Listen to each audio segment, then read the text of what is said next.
Hi hello future doctors and parents.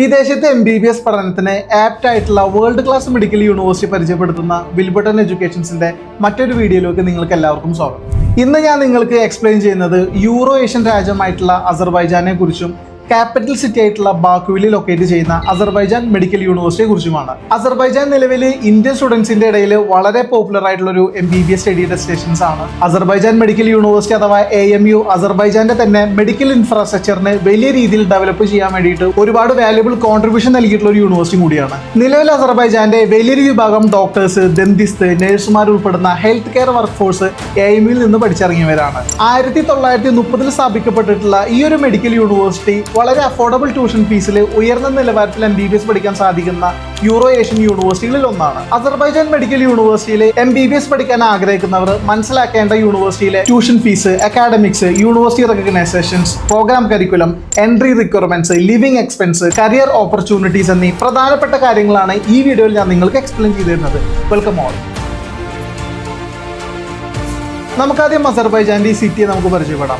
Land of fire എന്നാണ് Azerbaijan അറിയപ്പെടുന്നത്. UNESCO world heritage site ആയിട്ടുള്ള അസർബൈജാനിലെ old city, Maiden tower, Gobustan national park എന്നിങ്ങനെ ഒരുപാട് historical landmarks നിങ്ങൾക്ക് ഇവിടെ എക്സ്പ്ലോർ ചെയ്യാം. അസർബൈജാന്റെ മോഡേൺ ക്യാപിറ്റൽ സിറ്റി ആയിട്ടുള്ള ബാക്കുവിലാണ് അസർബൈജാൻ മെഡിക്കൽ യൂണിവേഴ്സിറ്റി ലൊക്കേറ്റ് ചെയ്തിട്ടുള്ളത്. മിനി ദുബായ് എന്നറിയപ്പെടുന്ന ദുബായിയോട് കമ്പയർ ചെയ്യാൻ സാധിക്കുന്ന അൾട്രാ മോഡേൺ ഇൻഫ്രാസ്ട്രക്ചർ ഉള്ള ഈ ഒരു സിറ്റി ഏഷ്യയിലെ തന്നെ ഏറ്റവും ഡെവലപ്ഡ് ആയിട്ടുള്ള സിറ്റികളിൽ ഒന്നാണ്. ബാക്കു സിറ്റി സെന്ററിൽ തന്നെയാണ് AMU ലൊക്കേറ്റ് ചെയ്തിട്ടുള്ളത്. കാസ്പിയൻ സീ കോസ്റ്റിന്റെ തീരത്ത് സ്ഥിതി ചെയ്യുന്ന ബാക്കു അസർബൈജാനിലെ പോപ്പുലർ ടൂറിസ്റ്റ് ഡെസ്റ്റിനേഷനുകളിൽ ഒന്നാണ്. Flame towers, Baku crystal hall പോലെയുള്ള അൾട്രാ മോഡേൺ ആർക്കിടെക്ചറും നിങ്ങൾക്ക് ഡെവലപ്ഡ് സിറ്റിയിൽ എക്സ്പ്ലോർ ചെയ്യാവുന്നതാണ്. AMU സിറ്റി സെന്ററിൽ ആയതുകൊണ്ട് തന്നെ നിങ്ങൾക്ക് എവിടേക്ക് സഞ്ചരിക്കാനും പബ്ലിക് ട്രാൻസ്പോർട്ടുകളും ഒരുപാട് അവൈലബിൾ ആണ്. ഇനി നമ്മൾ സേഫ്റ്റിയുടെ കാര്യം നോക്കി കഴിഞ്ഞാൽ തന്നെ വളരെ സേഫ് ആൻഡ് സെക്യൂർ ആയിട്ടുള്ള ഒരു സ്റ്റഡി എൻവയോൺമെന്റ് ആണ് അസർബൈജാനിലുള്ളത്. യുനെസ്കോയുടെ റിപ്പോർട്ടുകൾ അനുസരിച്ചിട്ട് സേഫ്റ്റി ഇൻഡെക്സിൽ വളരെ മുന്നിൽ നിൽക്കുന്ന ഒരു രാജ്യം കൂടിയാണ് അസർബൈജാൻ. മൾട്ടി കൾച്ചറൽ സിറ്റി ആയതിനാൽ തന്നെ ഇന്റർനാഷണൽ സ്റ്റുഡൻസിന് വളരെ വെൽക്കമിംഗ് ആയിട്ടുള്ള ഒരു സോഷ്യൽ എൻവയോൺമെന്റ് ആണ് ഇവിടെ ഉള്ളത്. കൂടാതെ നിങ്ങൾക്ക് ഏതെങ്കിലും രീതിയിൽ അക്കാഡമിക്സ് അല്ലെങ്കിൽ സോഷ്യൽ അസിസ്റ്റൻസിന്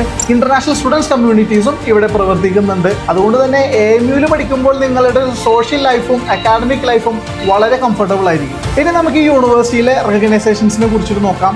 യൂറോ ഏഷ്യൻ രാജ്യങ്ങൾ എടുത്താൽ തന്നെ കഴിഞ്ഞ കുറെ വർഷങ്ങളായിട്ട് വലിയ രീതിയിൽ ഇന്റർനാഷണൽ റെക്കഗ്നൈസേഷൻസ് ലഭിച്ചൊരു രാജ്യം കൂടിയിട്ടാണ് അസർബൈജാൻ. അസർബൈജാന്റെ ministry of science and education accredit ചെയ്തിട്ടുള്ള ടോപ്പ് യൂണിവേഴ്സിറ്റികളിൽ ഒന്നാണ് അസർബൈജാൻ മെഡിക്കൽ യൂണിവേഴ്സിറ്റി.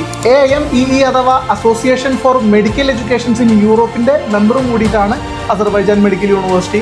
മെഡിക്കൽ എഡ്യൂക്കേഷൻസിന്റെ രംഗത്ത് ഇന്റർനാഷണൽ ക്വാളിറ്റി കീപ്പ് ചെയ്യാൻ യൂണിവേഴ്സിറ്റിക്ക് സാധിച്ചു എന്നതിന്റെ വലിയ തെളിവാണ് AMEE അംഗീകാരം. കൂടാതെ സയന്റിഫിക് റിസർച്ച് രംഗത്ത് അസർബൈജാനിലെ തന്നെ നാഷണൽ യൂണിവേഴ്സിറ്റി ആയിട്ട് ആക്ട് ചെയ്യുന്നതും AMU തന്നെയാണ്. ഇനി നിങ്ങൾ വിദേശത്ത് ഒരു മെഡിക്കൽ യൂണിവേഴ്സിറ്റി ചൂസ് ചെയ്യുമ്പോൾ നിങ്ങളുടെ മനസ്സിലുള്ള ആദ്യത്തെ ചോദ്യം NMC ഗൈഡ് ലൈൻസ് പൂർണ്ണമായും പാലിക്കുന്ന യൂണിവേഴ്സിറ്റി ആണോ എന്നുള്ളതാണ്. യൂണിവേഴ്സിറ്റികളുടെ programme duration, medium of instruction, WHO recognition, medical licence examination and eligibility എന്നിവയാണ് നിങ്ങൾ ഇവിടെ ശ്രദ്ധിക്കേണ്ട കാര്യങ്ങൾ. ഈ NMC ഗൈഡ് ലൈൻസ് എല്ലാം കൃത്യമായി പാലിക്കുന്ന Azerbaijan medical university WDOMS list ചെയ്തിട്ടുള്ള WFME, ECFMG എല്ലാം അപ്രൂവ്ഡ് ആണ്. ഇനി നമുക്ക് ഈ അസർബൈജാൻ മെഡിക്കൽ യൂണിവേഴ്സിറ്റിയിലെ MBBS പ്രോഗ്രാംസിനെ കുറിച്ചിട്ട് കൂടുതൽ അറിയാം. 5 വർഷത്തെ ക്ലിനിക്കൽ സ്റ്റഡീസും 1 വർഷത്തെ ഇന്റേൺഷിപ്പും ഉൾപ്പെടുന്ന 6 വർഷത്തെ MBBS പ്രോഗ്രാമാണ് AMU പ്രൊവൈഡ് ചെയ്യുന്നത്. നമ്മൾ നേരത്തെ പറഞ്ഞ പോലെ തന്നെ പൂർണ്ണമായും ഇംഗ്ലീഷിലായിരിക്കും നിങ്ങളുടെ MBBS കോഴ്സുകൾ നടക്കുന്നത്. ആദ്യത്തെ 2 വർഷം പ്രീ ക്ലിനിക്കൽസിലാണ് നിങ്ങളുടെ കോഴ്സുകൾ ഫോക്കസ് ചെയ്യുന്നത്. ബേസിക് സയൻസ് സബ്ജക്റ്റുകളായിട്ടുള്ള cellular and molecular biology, anatomy, physiology, histology എന്നിവയാണ് നിങ്ങൾ പഠിക്കാൻ പോകുന്നത്. 2ാമത്തെ 3ാമത്തെ വർഷം മുതൽ നിങ്ങളുടെ ക്ലിനിക്കൽ റൊട്ടേഷൻസ് ആണ് സ്റ്റാർട്ട് ചെയ്യുന്നത്. Advanced medicine, haematology, pathology, oncology തുടങ്ങിയ സ്പെഷ്യലൈസേഷൻസ് ഈ വർഷങ്ങളിൽ നിങ്ങൾ ഫോക്കസ് ചെയ്ത് പഠിക്കുന്നതായിരിക്കും. പഠന സമയത്ത് തന്നെ ഹോസ്പിറ്റലുകളിലെ പേഷ്യൻസ് ഇന്ററാക്ഷൻസും ക്ലിനിക്കൽ റൊട്ടേഷൻസും ചെയ്തുകൊണ്ടാണ് അസർബൈജാൻ മെഡിക്കൽ യൂണിവേഴ്സിറ്റിയിലെ MBBS കരിക്കുലം മുന്നോട്ട് പോകുന്നത്. AMUയിലെ എക്സാം പാറ്റേൺസ് വരുന്നത് written exam, practical or clinical exams, oral exams ഉൾപ്പെടുന്ന സെമസ്റ്റർ വൈസ് എക്സാം പാറ്റേൺസ് ആണ്. സെമസ്റ്റർ എക്സാം കൂടാതെ സബ്ജക്ട് വൈസ് എക്സാമുകളും യൂണിവേഴ്സിറ്റി കണ്ടക്ട് ചെയ്യാറുണ്ട്. പ്രാക്ടിക്കൽസിന്റെ പേഷ്യൻസ് എക്സാമിനേഷൻസും ലബോറട്ടറി എക്സാംസുമാണ് നിങ്ങൾ ക്ലിയർ ചെയ്യേണ്ടത്. കൂടാതെ ഇന്റേൺഷിപ്പിന്റെ സമയത്ത് ഫൈനൽ ഇവാലുവേഷൻ സ്റ്റേഷൻസ് എക്സാമുകളും നിങ്ങൾ ക്ലിയർ ചെയ്യേണ്ടതുണ്ട്. യൂറോപ്യൻ രാജ്യങ്ങളിലും സെൻട്രൽ ഏഷ്യൻ രാജ്യങ്ങളിലും എക്സാമുകളുടെ പാറ്റേൺസ് എല്ലാം സെയിം തന്നെയാണ് വരുന്നത്. ഇനി നമുക്ക് അസർബൈജാൻ മെഡിക്കൽ യൂണിവേഴ്സിറ്റിയുടെ ഹോസ്റ്റൽസും അതുപോലെ തന്നെ ക്ലിനിക്സിനെ കുറിച്ചിട്ടൊന്ന് പരിചയപ്പെടാം. AMUയിലെ തന്നെ ഹൈ ഫെസിലിറ്റീസിലുള്ള ഹോസ്പിറ്റൽസിലാണ് നിങ്ങളുടെ ക്ലിനിക്കൽസ് ചെയ്യുന്നത്. Azerbaijan medical university clinical hospital, Republican clinical hospitals തുടങ്ങിയ 9ഓളം ഹോസ്പിറ്റൽസ് ആണ് AMU അഫിലിയേറ്റ് ചെയ്തിട്ടുള്ളത്. 7400 മുകളിൽ ബെഡ് കപ്പാസിറ്റി ഉള്ള ഹൈലി റിസർച്ച് എക്യുപ്ഡ് ഹോസ്പിറ്റൽസ് ആണ് AMUനുള്ളത്. ഒരുപാട് പേഷ്യൻസ് ഉള്ളവിടെ നിങ്ങളുടെ ക്ലിനിക്കൽ റൊട്ടേഷൻസിന്റെ സമയത്ത് മികച്ച പ്രാക്ടിക്കൽ എക്സ്പീരിയൻസ് തന്നെയാണ് നിങ്ങൾക്ക് ലഭിക്കുന്നത്. കൂടാതെ മോഡേൺ ഇൻഫ്രാസ്ട്രക്ചർ നിർമ്മിച്ചിട്ടുള്ള മോഡേൺ ലാബ് ഫെസിലിറ്റീസും ലൈബ്രറീസും യൂണിവേഴ്സിറ്റിക്ക് ഉണ്ട്. ഇനി നമുക്ക് ഇവിടുത്തെ ഒരു എൻട്രി ക്രൈറ്റീരിയനെ കുറിച്ച് നോക്കുകയാണെങ്കിൽ +2 സയൻസ് പഠിച്ച നിങ്ങൾ ഫിസിക്സ്, കെമിസ്ട്രി, ബയോളജിയിൽ നിങ്ങൾക്ക് 60% മുകളിൽ അഗ്രിഗേറ്റ് മാർക്ക് സ്കോർ ചെയ്യേണ്ടതാണ്. നീറ്റ് ക്വാളിഫൈഡ് ആയിട്ടുള്ള എല്ലാ സ്റ്റുഡൻസിനും AMUയിലേക്ക് അപ്ലൈ ചെയ്യാവുന്നതാണ്. അസർബൈജാൻ മെഡിക്കൽ യൂണിവേഴ്സിറ്റിയിൽ പ്രത്യേകമായിട്ടുള്ള എൻട്രൻസ് എക്സാമുകളൊന്നും ഇല്ലാത്തതിനാൽ തന്നെ 60% മുകളിൽ മാർക്കുള്ള നിങ്ങൾക്ക് അസർബൈജാൻ മെഡിക്കൽ യൂണിവേഴ്സിറ്റിയിലേക്ക് അപ്ലൈ ചെയ്യാവുന്നതാണ്. ഇനി നമുക്ക് കൊടുത്തൊരു ട്യൂഷൻ ഫീസും അതുപോലെ തന്നെ അക്കോമഡേഷൻസും നോക്കുകയാണെങ്കിൽ തന്നെ പ്രതിവർഷം 6750 USD ആണ് AMUവിന് ഫീസ് വരുന്നത്. അതായത് 5,80,000 രൂപയോളമാണ് ഫീസ് ഇനത്തിൽ വരുന്നത്. ഇനി നമ്മൾ അക്കോമഡേഷൻസിന്റെ കാര്യങ്ങളിലേക്ക് വന്നാൽ തന്നെ യൂണിവേഴ്സിറ്റിയുടെ ഗവൺമെന്റ് ഹോസ്റ്റൽ ഫെസിലിറ്റീസ് പ്രൊവൈഡ് ചെയ്യുന്നുണ്ട്. ഏകദേശം $80 ആണ് ഒരു മാസത്തേക്ക് വരുന്നത്. ഇന്ത്യൻ മണി നോക്കുകയാണെങ്കിൽ ഏതാണ്ട് 7000 രൂപയോളമാണ് ഒരു മാസത്തേക്കുള്ള ഹോസ്റ്റൽ ഫീസ്, അതായത് ഗവൺമെന്റ് ഹോസ്റ്റൽ ഫീസ് ആയിട്ട് വരുന്നത്. കൂടുതൽ സ്ഥലവും സൗകര്യവും പ്രൈവസി ഒക്കെ ആഗ്രഹിക്കുന്നവർക്ക് പ്രൈവറ്റ് അപ്പാർട്ട്മെന്റ്സ് എടുക്കാവുന്നതാണ്. സാധാരണ നമ്മുടെ സ്റ്റുഡൻസ് എല്ലാം തന്നെ പ്രൈവറ്റ് ഹോസ്റ്റൽസിലാണ് താമസിക്കുന്നത്. ഏതാണ്ട് $120 ആണ് ഒരു മാസത്തേക്ക് വരുന്നത്. ഉദ്ദേശം 10,000 രൂപയോളമാണ് ഒരു മാസത്തേക്ക് വരുന്ന ഹോസ്റ്റൽ ചാർജസ്. ഇനി നമ്മൾ ഇവിടുത്തെ ഒരു ലിവിംഗ് എക്സ്പെൻസ് നോക്കുകയാണെങ്കിൽ തന്നെ ഒട്ടുമിക്ക സ്റ്റുഡൻസും സെൽഫ് കുക്കിംഗ് ഓപ്ഷൻസ് ആണ് ചൂസ് ചെയ്യുന്നത്.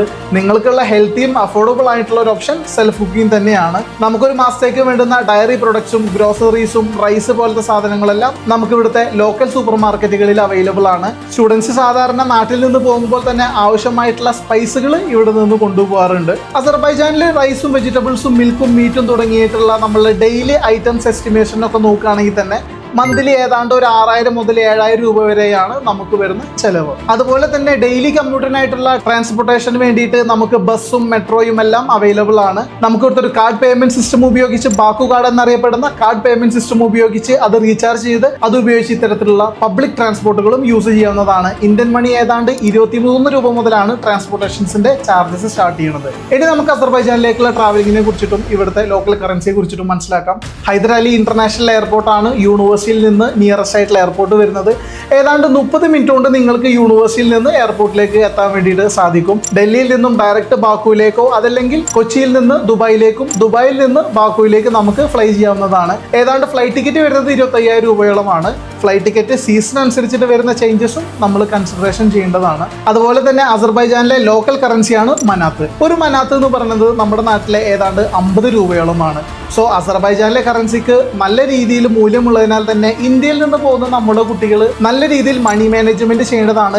രക്ഷിതാക്കളും ഇതേക്കുറിച്ച് നിങ്ങളുടെ മക്കൾക്ക് പറഞ്ഞു കൊടുക്കേണ്ടതാണ്. ഇനി നമുക്ക് അസർബൈജാനിലെ ക്ലൈമറ്റിക്കൽ കണ്ടീഷൻസിനെ കുറിച്ച് നോക്കാം. കാസ്പിയൻ സീ കോസ്റ്റ് ആയതുകൊണ്ട് തന്നെ വളരെ ബാലൻസ്ഡ് ആയിട്ടുള്ള ഒരു ക്ലൈമറ്റിക്കൽ കണ്ടീഷൻസ് ആണ് അസർബൈജാനിലുള്ളത്. ഡിസംബർ മുതൽ ഫെബ്രുവരി വരെയാണ് വിന്റർ സീസൺ വരുന്നത്. പൊതുവെ നമുക്കൊക്കെ അഡ്ജസ്റ്റ് ചെയ്യാൻ സാധിക്കുന്ന തണുപ്പ് തന്നെയാണ് അസർബൈജാനിലുള്ളത്. സ്നോ കവർ ചെയ്തിട്ടുള്ള മൗണ്ടൈൻസും ബീച്ചസും ഒക്കെ ആയിട്ട് നിങ്ങൾക്ക് കൺട്രി എക്സ്പ്ലോർ ചെയ്യാൻ നല്ലൊരു സമയം കൂടിയിട്ടാണ് ഈ പറഞ്ഞ വിന്റർ സീസൺ. ജൂൺ മുതൽ ആഗസ്റ്റ് വരെ സാധാരണ സമ്മർ ആണ്. ഈ ഒരു സമയത്ത് നിങ്ങൾക്ക് വെക്കേഷൻ സമയമാണ്. ഈ സമയങ്ങളിൽ സ്വാഭാവികമായിട്ടും നിങ്ങളെല്ലാവരും നാട്ടിലായിരിക്കും. കൂടാതെ സ്പ്രിങ്ങും ഓട്ടമും മഴയും എല്ലാം കൂടി വളരെ എൻജോയബിൾ ആയിട്ടുള്ള ഒരു ക്ലൈമറ്റിക്കൽ കണ്ടീഷൻസ് ആണ് അസർബൈജാനിലുള്ളത്. ഇനി നമ്മൾ AMUയിലെ സ്റ്റുഡന്റ് ലൈഫിനെ കുറിച്ച് പറയുകയാണെങ്കിൽ 2024 കണക്ക് പ്രകാരം ഒരുപാട് ഇന്ത്യൻ സ്റ്റുഡൻസ് ആണ് AMUയിൽ പഠിച്ചുകൊണ്ടിരിക്കുന്നത്. 89% അഡ്മിഷൻ അക്സെപ്റ്റൻസ് റേറ്റ് ഉള്ള ഒരു യൂണിവേഴ്സിറ്റി കൂടിയാണ് AMU. അതുകൊണ്ട് തന്നെ ഓരോ വർഷവും ഒരുപാട് ഇന്ത്യൻ സ്റ്റുഡൻസ് ആണ് ഈ യൂണിവേഴ്സിറ്റിയിലേക്ക് MBBS പ്രോഗ്രാമിന് വേണ്ടിയിട്ട് ജോയിൻ ചെയ്യുന്നത്. ഏഷ്യയിൽ നിന്നും യൂറോപ്പിൽ നിന്നുമായിട്ട് 20ഓളം രാജ്യങ്ങളിൽ നിന്നുള്ള സ്റ്റുഡൻസ് ഉള്ളതിനാൽ തന്നെ ഒരു മൾട്ടി കൾച്ചറൽ എൻവയോൺമെന്റ് ആണ് യൂണിവേഴ്സിറ്റിയിലുള്ളത്. ഇന്റർനാഷണൽ സ്റ്റുഡൻസ് കമ്മ്യൂണിറ്റീസും ഇവിടെ വളരെ സജീവമായിട്ട് പ്രവർത്തിക്കുന്നുണ്ട്. സെമിനാർസും വർക്ക്ഷോപ്പുകളും മെഡിക്കൽ ക്യാമ്പുകളും എല്ലാം ഇവിടെ വളരെ ആക്റ്റീവായിട്ട് ഓർഗനൈസ് ചെയ്യുന്നുണ്ട്. കൂടാതെ സ്റ്റുഡൻസ് കമ്മ്യൂണിറ്റിയിലെ കൂടെ തന്നെ നിങ്ങൾക്ക് cultural fest, arts and sports എല്ലാം സെലിബ്രേറ്റ് ചെയ്യാവുന്നതാണ്. സ്റ്റുഡൻസ് കമ്മ്യൂണിറ്റീസും വളണ്ടറി യൂണിറ്റ്സും ഇവിടെ സ്റ്റുഡൻറ് സപ്പോർട്ടിനായിട്ട് വർക്ക് ചെയ്യുന്നുണ്ട്. ഇനി നമ്മൾ ഡിസ്കഷൻ ചെയ്യാൻ പോകുന്നത് ഏറ്റവും പ്രധാനപ്പെട്ട കാര്യമാണ് what after MBBS after studying in Azerbaijan. അതായത് അസർബൈജാനിൽ MBBS പഠിച്ചതിന് ശേഷം എന്തൊക്കെ ഓപ്ഷൻസ് ആണ് നമുക്ക് ഉള്ളത് എന്നുള്ളത് മനസ്സിലാക്കാം. AMUയിൽ MBBS പഠനത്തിന് ശേഷം നിങ്ങൾക്ക് അസർബൈജാൻ അസർബൈജാനിൽ നിങ്ങൾക്കൊരു ഡോക്ടറായിട്ട് ജോലി ചെയ്യാനുള്ള ഒരു ഓപ്ഷൻസ് ഉണ്ട്. AMU ഇന്റർനാഷണലി അക്സെപ്റ്റ് ആയതുകൊണ്ട് തന്നെ നിങ്ങൾക്ക് കോംപ്ലിക്കേഷൻസ് ഇല്ലാതെ US-ലോ UK-ലോ യൂറോപ്പിലോ ഒക്കെ നിങ്ങൾക്കൊരു ഡോക്ടറായിട്ട് നിങ്ങൾക്ക് ജോലി ചെയ്യാം. ഈ പറഞ്ഞ രാജ്യങ്ങളിൽ നിങ്ങൾക്ക് PG അല്ലെങ്കിൽ പ്രാക്ടീസ് ചെയ്യുമ്പോൾ ലഭിക്കുന്നത് വളരെ വലിയൊരു പേ സ്കെയിലും കൂടിയിട്ടാണ്. പക്ഷേ നമ്മുടെ നാട്ടിൽ നിന്ന് വിദേശത്തേക്ക് പഠിക്കാൻ പോകുന്ന ഭൂരിഭാഗം കുട്ടികളും തിരിച്ച് ഇന്ത്യയിൽ വന്നിട്ട് ഇവിടെ വർക്ക് ചെയ്യാനും അല്ലെങ്കിൽ ഇവിടെ ഒരു PG ചെയ്യാനാണ് കൂടുതലായിട്ടും പ്ലാൻ ചെയ്യുന്നത്. അതുകൊണ്ട് തന്നെ എബ്രോഡ് MBBS പഠിച്ച് ഇന്ത്യയിലേക്ക് തിരിച്ചു വരുന്നവർ പ്രധാനമായും അറ്റൻഡ് ചെയ്യേണ്ട ഒരു എക്സാമാണ് FMG or NMC next exam. ഈ എക്സാം പാസ്സായി കഴിഞ്ഞാലാണ് നിങ്ങൾക്ക് ഇന്ത്യയിൽ ഒരു ഡോക്ടറായിട്ട് ജോലി ചെയ്യാനുള്ള ഒരു ലൈസൻസ് ലഭിക്കുകയുള്ളൂ. 2025 FMG റിസൾട്ട് നിങ്ങൾ എല്ലാവരും ശ്രദ്ധിച്ചിട്ടുണ്ടായിരിക്കും. 30% അതിന്റെ പാസിംഗ് പെർസെൻറ്റേജ്. അതായത് 100-ൽ 30 ഡോക്ടേഴ്സ് ഇവിടെ ജോലി ചെയ്യാനുള്ള യോഗ്യത ലഭിച്ചു എന്നുള്ളതാണ്. നല്ല രീതിയിൽ പഠിക്കുന്ന ഏതൊരാൾക്കും ഈ ഒരു എക്സാം ക്രാക്ക് ചെയ്യാനായിട്ട് സാധിക്കും. അതുകൊണ്ട് തന്നെ നിങ്ങൾ വിദേശത്ത് പഠിച്ച് ഇന്ത്യയിൽ ഡോക്ടർ ആവുക എന്നുള്ള ഒരു ഇമ്പോസിബിൾ ടാസ്ക് ആയിട്ടുള്ള കാര്യമേ അല്ല. ഇന്ത്യയിൽ MBBS പഠിക്കുന്ന കുട്ടികളുടെ കൂടെ തന്നെയാണ് ഇനി നിങ്ങളുടെ നെക്സ്റ്റ് എക്സാമും എഴുതി ക്ലിയർ ചെയ്യേണ്ടി വരിക. മറ്റൊരു ഇൻട്രസ്റ്റിംഗ് ഫാക്ട് നോക്കുകയാണെങ്കിൽ തന്നെ 2024 കണക്ക് പ്രകാരം ഇന്ത്യയിൽ ടോട്ടൽ MBBS സീറ്റ് വരുന്നത് 1,09,153 സീറ്റുകളാണ്. ഇതിൽ തന്നെ നീറ്റ് എക്സാമിന് അപ്പിയർ ചെയ്തിട്ടുള്ള സ്റ്റുഡൻസിന്റെ എണ്ണം 23,33,297 ആണ്. അതായത് നിങ്ങൾക്ക് ഇന്ത്യയിൽ ഒരു ഡോക്ടർ ആവാനുള്ള ഒരു ചാൻസ് വെറും 4.68% മാത്രമാണ്. ഈ ഒരു 4% വരാൻ നിങ്ങൾ നീറ്റ് വിത്ത് +1 +2 അത് കഴിഞ്ഞാൽ നീറ്റ് കോച്ചിങ്, പിന്നെ നീറ്റ് റിപ്പീറ്റ്, പിന്നെ നീറ്റ് റിപ്പീറ്റ് എന്നിങ്ങനെ എത്ര കഷ്ടപ്പെട്ടാലും വെറും 4% മാത്രമാണ് ഇന്ത്യയിൽ നിങ്ങൾക്കൊരു ഡോക്ടർ ആവാനുള്ള ഒരു സീറ്റ് കിട്ടുക എന്നുള്ളതിന്റെ ചാൻസസ് വരുന്നുള്ളൂ. ചുരുക്കി പറഞ്ഞു കഴിഞ്ഞാൽ ഇന്ത്യയിൽ പഠിച്ച് ഡോക്ടർ ആവാനുള്ള ചാൻസ് വെറും 4%, എബ്രോഡ് പഠിച്ച് നിങ്ങൾക്ക് ഇന്ത്യയിൽ ഒരു ഡോക്ടർ ആവാനുള്ള ചാൻസ് 30% ആണെന്നുള്ളത് എടുത്തു പറയേണ്ട ഒരു കാര്യം തന്നെയാണ്. ഇനി നമ്മൾ ഈ വീഡിയോയുടെ കൺക്ലൂഷനിലേക്ക് വന്നു കഴിഞ്ഞാൽ തന്നെ 95 വർഷമായിട്ട് MBBS നൽകുന്ന അസർബൈജാൻ യൂറോഷ്യൻ മെഡിക്കൽ എഡ്യൂക്കേഷൻ രംഗത്ത് വലിയൊരു ഡെവലപ്മെന്റ് കൊണ്ടുവന്ന രാജ്യമാണ് അസർബൈജാൻ. അർമേനിയ, ജോർജിയ പോലുള്ള മറ്റ് യൂറോ ഏഷ്യൻ രാജ്യങ്ങളുമായിട്ട് കമ്പയർ ചെയ്യുമ്പോൾ MBBS ട്യൂഷൻ ഫീസും അതുപോലെ ലിവിംഗ് എക്സ്പെൻസും നിങ്ങൾക്ക് അഫോർഡബിൾ ആണ്. അതുകൊണ്ട് തന്നെ ഇന്ന് വേൾഡ് വൈഡ് ഒരുപാട് സ്റ്റുഡൻസ് AMUയിലേക്ക് MBBS അഡ്മിഷൻസിന് വേണ്ടിയിട്ട് ട്രൈ ചെയ്യുന്നുണ്ട്. അസർബൈജാനിലെ തന്നെ ടോപ്പ് റാങ്ക്ഡ് മെഡിക്കൽ യൂണിവേഴ്സിറ്റി ആയിട്ടുള്ള അസർബൈജാൻ മെഡിക്കൽ യൂണിവേഴ്സിറ്റിയെ കുറിച്ചാണ് നമ്മൾ ഈ വീഡിയോയിൽ ഡിസ്കഷൻ ചെയ്തിട്ടുള്ളത്. ഈ വീഡിയോയിൽ നമ്മൾ AMUവിനെ സംബന്ധിച്ച് പറഞ്ഞിട്ടുള്ള പോയിന്റ്സുകളെല്ലാം തന്നെ നിങ്ങൾക്ക് മനസ്സിലായി എന്ന് ഞാൻ വിശ്വസിക്കുന്നു. അസർബൈജാൻ നിങ്ങൾക്ക് MBBS പഠിക്കാൻ ആപ്റ്റ് ആയിട്ടുള്ള ഒരു രാജ്യമാണോ എന്ന് നിങ്ങൾക്ക് തോന്നുന്നുണ്ടോ? അങ്ങനെയെങ്കിൽ AMUയിൽ നിങ്ങൾ MBBS പഠിക്കാൻ റെഡിയല്ലേ? നിങ്ങളുടെ എല്ലാ സംശയങ്ങളും ക്ലിയർ ചെയ്യാൻ ഡിസ്ക്രിപ്ഷൻ ബോക്സിൽ കൊടുത്ത നമ്പറിൽ നിങ്ങൾക്ക് എന്നെ ഡയറക്റ്റ് ആയിട്ട് കണക്ട് ചെയ്യാൻ സാധിക്കും. വിദേശത്ത് MBBS പഠിക്കാൻ ആഗ്രഹിക്കുന്ന നിങ്ങളുടെ ഫാമിലിയിലുള്ളവർക്കോ ഫ്രണ്ട്സിനോ ക്ലാസ്മേറ്റ്സിനോ അല്ലെങ്കിൽ നീറ്റ് റിപ്പീറ്റ് ചെയ്യുന്നവർക്കൊക്കെ നിങ്ങൾക്ക് ഈ വീഡിയോ ഷെയർ ചെയ്ത് കൊടുക്കാം. ഈ വീഡിയോ കുറിച്ചിട്ടുള്ള നിങ്ങളുടെ അഭിപ്രായങ്ങളും MBBS അബ്രോഡുമായിട്ടുള്ള നിങ്ങളുടെ സംശയങ്ങളും നിങ്ങൾക്ക് കമന്റിൽ രേഖപ്പെടുത്താം. ആദ്യമായിട്ടാണ് നിങ്ങൾ എൻ്റെ വീഡിയോ കാണുന്നതെങ്കിൽ തുടർന്ന് വീഡിയോകൾ കാണാനായി നിങ്ങൾ ഈ ചാനൽ സബ്സ്ക്രൈബ് ചെയ്യേണ്ടതാണ്. വേൾഡ് ക്ലാസ് മെഡിക്കൽ യൂണിവേഴ്സിറ്റീസ് പരിചയപ്പെടുത്തുന്ന മറ്റൊരു വീഡിയോയുമായി നമുക്ക് വീണ്ടും കാണാം. Thanks for watching. Bye for now.